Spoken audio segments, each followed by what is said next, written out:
Hey, let's talk about financing for your next laundromat project. Whether you're purchasing a laundromat, building a new store, or buying laundry equipment, Eastern Funding offers financing solutions to help you on your laundromat journey. Eastern Funding has been financing laundromats since 1997, and they have helped thousands of laundromat owners with financing. They're specialists in the laundry space, and Eastern Funding's combination of personalized service, expertise, and customized financing solutions make them the premier lenders in the industry. Learn more at easternfunding.com/laundry.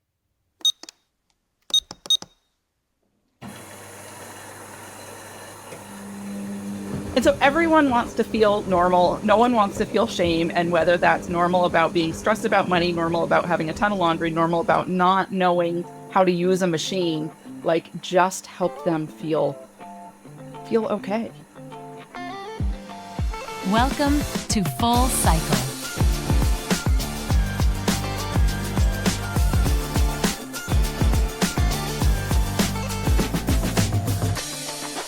Hey, everybody, welcome to this episode, the first episode of the Full Cycle podcast. This is the retooling of the PlanetLaundry podcast, which really is part of a bigger move to rebrand all of PlanetLaundry to Full Cycle. That means a new newsletter, a new website, a new publication called Full Cycle Magazine, and of course, this new podcast.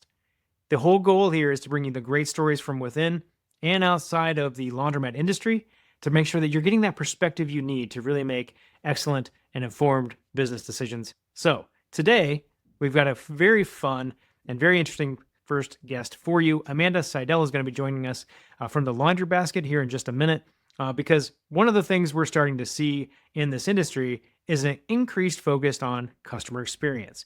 And a big piece of that really comes down to how are you making your people feel at the end of the day, both from an employee perspective and ultimately your customers. And to talk about that a little bit, joining me now is Amanda Sidell from the Laundry Basket. Amanda, welcome. Hello, thanks. Thanks for having me. How's Maine today? Dreary and cold. That's all right. That's kind of how Minnesota is too. Yeah. November in Maine, yeah. Yeah, it's as expected, and that's the best we can do. Yeah. Well, Amanda, thanks for coming on today. I'm really excited. You get to be the first guest of a brand new show. How about that? Okay. I don't know how this happened, but okay, I'm here. You're the exact right person for this, because I think your story is really interesting, right? And so your background's super fun and very non-traditional. Although it seems like everybody I talk to in the space sort of trips and falls into laundry. So talk to me a little bit about how you got here. What was your path? I literally kind of fell into laundry. If you had told me 5 years ago that I was going to own a laundromat, I would have just laughed at you, truly. I am a licensed clinical social worker by training. I spent the large part of my career working for a local psychiatric hospital, doing psychiatric evaluations, and then working in management, ultimately going into innovation and project management for my hospital. And during COVID, I was burnt, as many people in healthcare were. Yeah. And then on the side, my husband and I have always been a little entrepreneurial. We've always owned properties, and we owned a mobile home park that for 10 years and managed it ourselves. And we always got offers on the mobile home parks. People would always come and buy, say they wanted to buy it. And at first I was super excited. And then I realized this happens 3 times a year and nothing ever happens. Whatever. It wasn't on the market. People just approach you, which same with laundry. I'm sure people get approached all the time. I want to buy your laundromat. Yeah. And so I'm I'll believe it when I see it, whatever. And sure enough, in the middle of COVID, someone approached us and we sold our mobile home park, which I was whoa, wow. That was not the plan, but there we are. And in efforts to save taxes, we used the 1031 exchange process, which is really the ability to defer taxes. And so we needed to find a like property as part of the 1031 exchange. And there wasn't a lot on the market. And there's very specific timelines that you have from the point of sale until you identify a property you're going to roll your 1031 money into. And we had a week left. We hadn't found anything. I had seen there was a laundromat for sale. I saw it a week earlier, and I was like, oh no, I don't use a laundromat. I'm a notoriously messy person. I'm not domestic at all. I had never used a laundromat before, and we were running out of time, and I was like, well, let's set up a showing. And then I did a Google search on laundromat ownership, and I was like, oh, this is a little sexier than it sounds. And with days before our 1031 exchange kind of timeline was up, we put an offer in, and the rest is history. Yeah. So, okay. Just, a normal path to industry, no big deal. Yeah. I'm curious, like, what was the first thing you did? Like, you got the keys to the place. What's the first thing you did? Panic. No, yeah. So actually the first thing we did, we closed on February 15th. I think it was at 9 a.m, 2022. And on February 15th at 10 a.m, 2022, I put in my resignation at my job. I had a dream. I had always fantasized about my dream line, which I wanted to hand my resignation to my CEO and say, I just don't need to work anymore. And I did it. That's what I said. I handed him the resignation and said, I just don't need to work anymore, which is not really true, but I just wanted to use my line. You had to use it. Yeah, you have to use the line. I did. Yeah. So I put in a lengthy, I put in a 3-month resignation. So for the first 3 months that we owned the laundromat, I was still working. But yeah, we had owned it for an hour, and I put in my resignation to my very successful career. I mean, that's a bold move. I mean, you had no reason to think this was going to work. No idea. Well, here we are. Well, Here we are. That's what, 3 years ago? Yeah. Yeah. It's going to be fine. No looking back.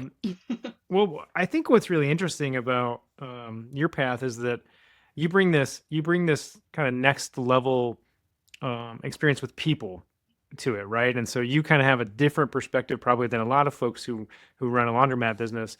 Can you talk a little bit about how that shows up for you and kind of your day to day? Yeah. So I am, like I said, I'm not a clean person, but I'm so grateful that we purchased it from meticulous people who were very good at operationally keeping the business maintained. And I was able to just adopt that and not have to focus on that. Not my strong point at all. But people is my strong point. And so I really use myself as the example. I try and put myself in the position of people using the laundromat. Where are the parts? What are the things that confuse me? And so how do I make sure that I lower the barriers for confusion? And then also just recognizing what do people need? Everyone needs to clean their laundry, whatever. That's what they need. And we're going to provide that for them. But what else do they need? So when people walk into our store, I always train my staff to assess what the person needs. Do they just need to get their laundry done and not be bothered and have an easy, clean experience and feel safe and go and not talk to anyone and go? And you can tell when that's what someone needs. That's what we give them. But then there's also other people who we are literally the only human contact they have each week, truly. And they need a friendly face, and they need someone who acknowledges them as a human being. And they need just someone to chat with a little bit. And that is what we do. And so it's really about assessing each person who comes in and assessing with the goal of that they feel better when they leave. So whatever that human need that they have, that's what we try and focus on. And you don't need to be a laundry expert to know that. You don't need to be an expert in any industry to know this is people. People have different needs, and find out what those are, pay attention to them, and meet them. Yeah, I think that's really interesting. So you this is second nature for you. This is easy, right? You know the tells, behavior. Talk a little bit about though, what are the signs, right? How do I know if somebody's hey, they actually want to engage in conversation with me versus, I don't really want anybody to chat with me. I'm just here to wash my clothes and get out. So we greet everyone. The staff is trained to greet everyone when they come in the door and when they leave the door. And that's for a couple different reasons. One, it's safety. I want people to know that we're paying attention to what they're doing. And I want everyone around us to know that we know who's in the building. So we are paying attention, because that will make people feel more safe anyway. And then, so once you greet someone and say hello, some people will not even look at you. You kind of know that they just want to be left on their own. And some people will start engaging. And then if they say hello and start engaging, then we can try just a little small talk. And their response will tell you everything. If they just want to be left alone, it's very clear again. But some people, you just open the door and the floodgates open. And the goal isn't to spend our entire day providing therapy to someone, right? But it is to make someone feel valued and feel safe and feel like we're happy to have them here. Yeah, I mean, it's a time. Yeah, like it's not necessarily for everyone. Right. It's not an enjoyable process, right? Like, Right. "Oh, I'm gonna go do my clothes. I got to do this chore. Right. You're going to do a chore, Yeah. and if that can be a pleasant experience, you're more likely to come back. You're more likely to give good reviews, to tell your friends. All of these kinds of things are really additive, right? Yeah. Yeah. And also going to the laundromat can be really anxiety provoking for a number of different reasons, right? It maybe you don't know how to use the machines. Maybe the cost is really just every dollar that you spend is really anxiety Yeah. provoking. And I try and normalize all of that. Like I'll use myself as an example, or just kind of say, oh no, you're not alone. We have to teach people every single day. Or yeah, the costs really are expensive. It's really hard. Maybe if you I bet your laundry could fit into this smaller machine, which is cheaper, or you don't need that many minutes on the dryer. Like I really try and assess, like, how do we lower someone's anxiety? Or there's a lot of, and these are my people who come in with, like, parents who come in with so much laundry and it's so disorganized Yeah. and so dirty, and they're like, they feel so ashamed because they're kind of a hot mess. And I'm like, oh, you're my people. You're my people. Believe me, you should see my laundry. It's just as bad. Like, don't worry about it. There's always so much of it, especially when the kids are little. You're like, how can there be so many clothes Oh, it's in such a small bag? Yeah. I don't understand it. Yeah. I don't understand it. And so everyone wants to feel normal. No one wants to feel shame. And whether that's normal about being stressed about money, normal about having a ton of laundry, normal about not knowing how to use a machine, like, just help them feel okay. Yeah. I love that. I love that. Like, feel normal. Ultimately, everybody wants to feel normal. Yeah. Right. Yeah. Like, you just want to feel like good about your position and what you're doing and how you're doing it. When you think about doing that, right? Like the work that you put into kind of creating that experience, why does it matter? Like, why does that really matter when at the end of the day, people are coming to wash their clothes? Because people will not remember the things that you did. They'll remember how you made them feel. Like, that's what people remember, is how you made them feel, not what you said, not what you did, but how you made them feel. And maybe they'll remember your words because those words made them feel a certain way. But it's truly about how you make them feel. And that is what, and people want to feel good, and they will pay more. We are not actually, I think we're the most expensive laundry around. They will pay more to feel better, to feel like they're coming into a clean place, a safe place, a place that is friendly, a place that they can get help if they need it.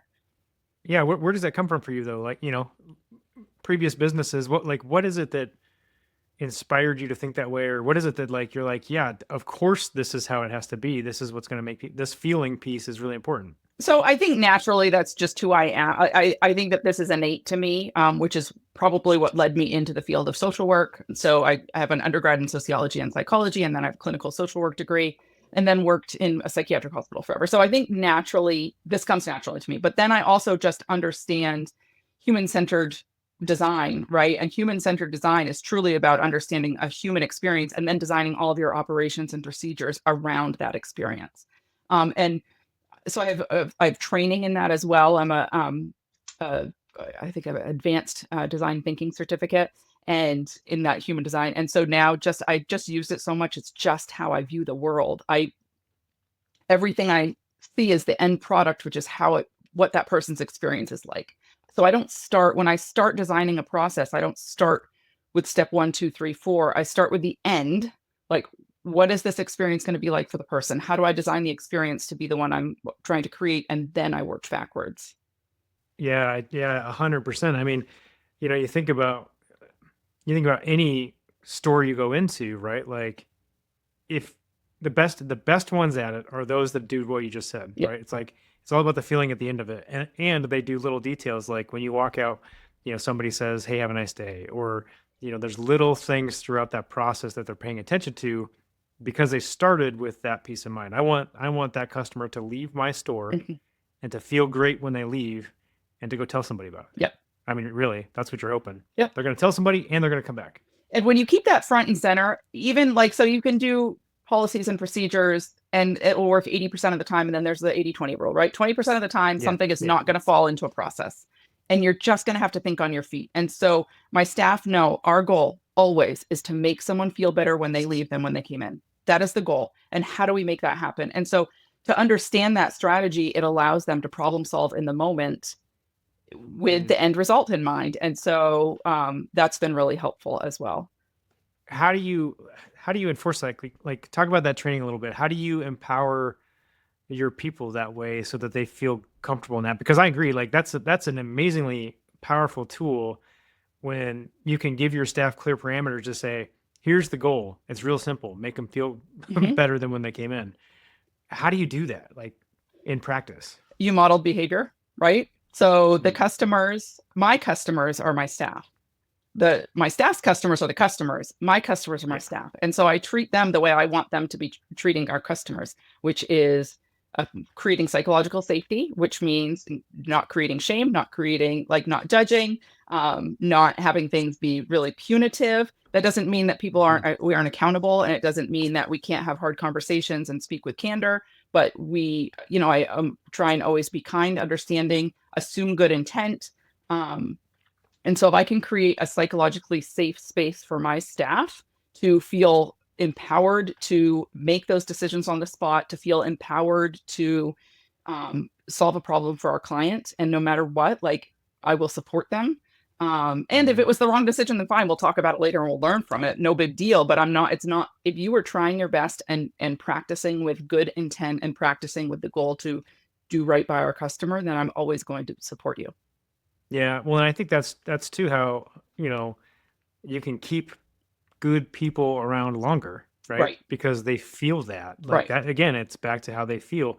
They know that you've got their back, they're empowered, they feel like they can like grow and learn and do in this position, whether it's, whether they're going to be there for 20 years or not. Right. At least they feel that growth and it makes them feel good showing up to work every day and doing the job that they're supposed to be doing. So I think it's super powerful. Yeah, we don't pay the most. We're a small business. I don't have health insurance or anything. It's not the most glamorous job, but I try and make it a really good place that people enjoy coming to work. It should never be stressful. It's not stressful unless there's a flood. Yeah. That's stressful just for a moment. But um, other than that, I want it to be a nice place to work because that comes across to our customers. Yeah, for sure, for sure.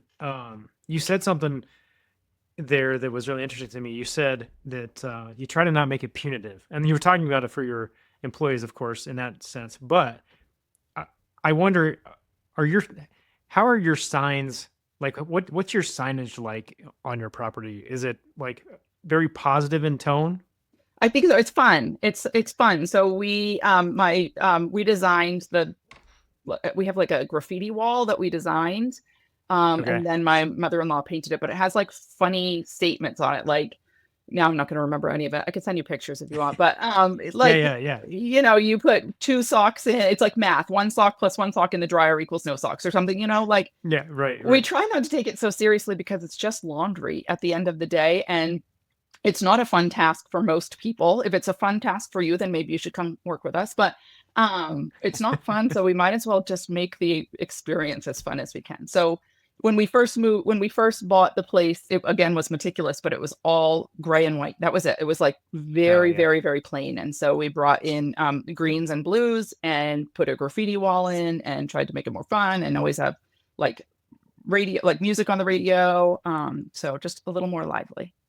Well, I think I mean, you can go into some facilities and you can feel kind of the negative tone of it based just on how little details are handled. So Yeah. one of the things that I see a lot is a lot of either just paper signs that someone has hand drawn, right, and stuck on a piece of equipment, um, or signs everywhere, and all you see is no, don't, stop, never. So it's all of these negative words that you're creating from the moment someone reads that sign, a negative brand Right. interaction and a Yeah. negative experience for them. So I'm a big proponent of positivity, positivity, positivity. So I love that you guys are having fun with this. Yeah, we might as well, right? Might as well. What else are you gonna do? I know. Be miserable? I Yeah. know. Come on. Yeah, keep it fun. Um, so you're a small business. Obviously, part of that means you've got a little bit of a responsibility to your community. Talk about how you all show up in your community. So we do a lot of sponsorships, and I will own that many of the sponsorships we do happens to coincide with the activities that my children do at this moment in time. I have so on my to-do list is to create an actual like community strategy about how I decide what organizations to donate to and what organizations to be involved in, but it's on my to-do list. Right now, it's like if my kids are involved, you get sponsorship by the laundry basket. You get uniforms. Right. Yeah. And so but then something that we're doing our third annual sock drive this November. We started 3 Novembers ago. I was like, okay, how do we make something fun but also relevant to the laundry industry? And so everyone who owns a laundromat knows there are lost socks all day, every day, right? The number of single lost socks that we pick up off the floor and in dryers and everywhere is a lot. And so I was like, okay, for November, we're going to, for every single lost sock that we find, we're going to donate a brand new pair of socks to the local homeless shelter. And that first year it really kind of took off, and we ended up getting a sponsorship from Bombas, and we ended up getting to donate over 900 brand new pairs of socks to the homeless shelter. And the news picked it up, and it just turned into this kind of fun thing. So that was the first year we did it. And now this is now the third year we're doing it. And this year, just because of the current state of the world, we're not only donating a brand new pair of socks to the homeless shelter, but also a food item to the food pantry. That's incredible. You know, it's funny. You were setting that whole thing up, and I'm thinking, all I could think about in the back of my brain was Bombas. That sounds like Bombas. And then you're like, oh yeah, Bombas picked it up and sponsored it. How did that connection happen? You know, apparently Bombas has like community representatives that they give socks to that then have to be dispersed in the community. And I had a friend who their neighbor was one of these community connections, and so we ended up getting this huge donation in. It was really awesome. Yeah. That's really cool. That's talk about that's a fun brand to be aligned with, but also a nice values aligned one for you, I think, based on what I'm hearing you say. Yeah. Let's talk a little bit about what you're watching, right? Like, you've been at this for a few years now. First of all, you're still here, so that's a good sign. Mm-hmm. And things seem to be working. What are you kind of watching? Like, what are you working on in your business? What's kind of keeping you energized these days? I see, isn't this horrible? The first thought I went to are like, what are the fears that I have? Isn't that bad? That's what I'm watching. I'm watching the things I'm afraid of. That's not good. I need to change my attitude to that. But so that's where I'm going to start anyway. Step one. Step one. So the fears that I have, there's 2 things. Actually, it's funny you said you were from the car wash industry. Is I've watched many car washes go up in our community. And we're a small rural living, right? And so these fancy new car washes, I was like, oh God, how many car washes I know there's a huge barrier to entry with these car washes. It's a large expense, and we're small rural. We don't have that many people who can afford it, but clearly they're coming here. And so that's one of the other, I think, protective factors I've had with the laundromat is like, it's a huge barrier of entry. Like, there's not that many people who will have the money to start a brand new fancy laundromat like we're seeing pop up in many of the cities. But they found the people with the car washes. So one of my fears is like, is one of the big developers or the big chains going to come into our community, and will that threaten our business? So that's one thing I'm watching. And then what I'm watching right now in this economy, since we purchased the place, we started pickup and delivery, and we already had wash, dry, fold, drop off as part of the business, but we focused on it. Like, we've been able to grow it by 150% or something. And I know everyone says that the laundromat industry is recession proof, but is pickup and delivery and wash, dry, fold recession proof? I don't know. So I'm watching those things closely. But those are really negative. Those are my fears. It's scary. Yeah, I mean, I would be more afraid of the recession stuff than I would be of the competitive landscape. Because one of the things that I watched over and over again was that no matter who's coming in to a market, as long as you are doing what you do really, really well and you're consistent with it, and that you're making those connections in that community, you're going to be just fine. Yeah. Like, you're going to be just fine, because especially when you start thinking about larger organizations coming into communities that they're not part of, they aren't able to be as nimble, right? They just can't do it. Yeah. And you can be of the community and in it and do all the things. And I mean, it's like the Starbucks model. When Starbucks started popping up Starbucks everywhere, it drove increased coffee consumption throughout the United States. Yeah. I don't know if you could do that with laundry. I don't know if that maths or not. But I guess we might find out. Yeah. We might find out. Yeah. Yeah. I mean, I think Bangor, Maine's probably low on the list for a lot of these large. I wasn't going to say it. I'm glad that you said it. No, I'm it's glad true. you said it. Yeah. Although, I mean, Maine is one of my favorite places on this planet. I've only been twice, but it's on my list of places to get back to for sure. Well, there you go. All right. We could talk all day. We're not going to. Okay. I'm going to let you get back to the business a little bit here. But I'm really big on giving people one thing that they can kind of take and do and act immediately when they listen to this show. So one question, you can answer it business related or personal related, whatever way you want to take it. What's one thing that we can do today that's going to make us better tomorrow?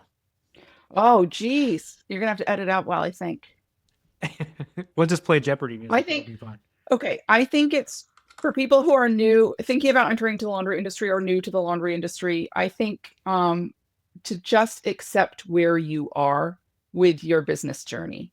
I still struggle with, I see, you watch all the podcasts, right? And the laundry giants Yeah. and the people who are selling books and courses and all of that. And without thinking, my immediate reaction is, oh, I have to keep up with them. I have to keep up with the Joneses. And then I Yeah. have to stop and realize that's actually not my goal. And it's fine. My lot in the laundry industry is just as valuable and just as important. And it's really in line with what I want to do with my life.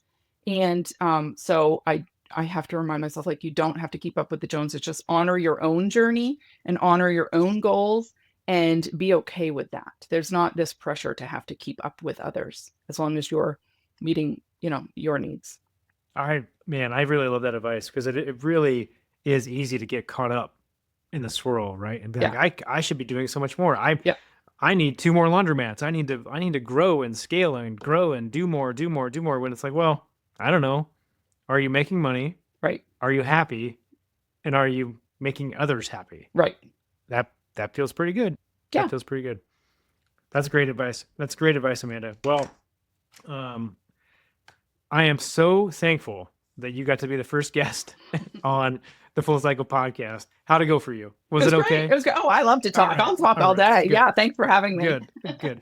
Well, we will have to find time to get you back on when you do grow and scale and add those extra laundromats outside of Bangor, of course. You already We'll got see. there. Maybe. Your one Or location yet. Yeah. maybe I'll just be on a beach somewhere and traveling the world. Maybe. Yeah, there you go. Yeah, there you go.